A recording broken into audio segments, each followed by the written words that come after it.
Guys, so we're going to be starting today by talking about the ArthroStim. So what this device does is it allows a chiropractor or any manual therapist to provide adjustments without any of the twisting, popping, cracking that you're normally used to in a typical chiropractor's visit. So how this works is it actually hits at a certain frequency to allow an even amount of pressure delivered over a period of time. So what that means is that as I'm tapping away, I'm giving a large amount of force, but we're distributed over a large amount of time. So it's a small amount of force, but given repetitively over a very large amount of time. So the summation of the force is probably equal to, if not greater than, an actual adjustment, but it's given over a long period of time. So the analogy that I use is, imagine if you had a door and it was open and you want to keep it open. So you use a door jamb, right? So the way that would work is, one option, a chiropractic adjustment, would be if you put a door jamb in there and you just gave one solid kick and it stayed there.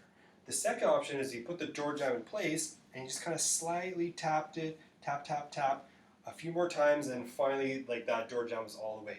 So when you're tapping the door jamb, it's the same amount of force given over a much larger period of time, over several different hits, and that's what the ArthroStim does. The same type of adjustment given over. So instead of just doing one big adjustment, this gives about, I think it adjusts about 12 times per second, so I can adjust somebody about 24 to 48 times in a matter of about 3 to 4 seconds, and that gives the adjustment, and even it's using much less force, but over the same amount of time.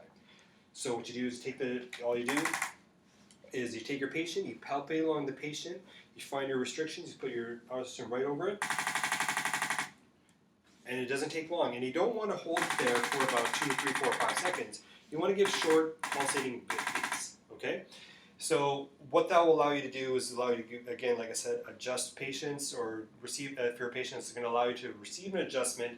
It's much softer, still effective, and it allows you to get into different techniques that you may or may not have been able to do before. Another cool thing about the ArthroStim is that I can actually do adjustments through ranges of motion. So typically in a chiropractic setting, a patient's in one position, we lock up the spine, apply a small quick thrust, and that's done. Now with the ArthroStim, I can actually get the patient, I can hold it on their back, I can get them going through flexion extension motions or lateral flexion motions while I'm doing the adjustment. So it gives you the ability to adjust the patient while they're in motion.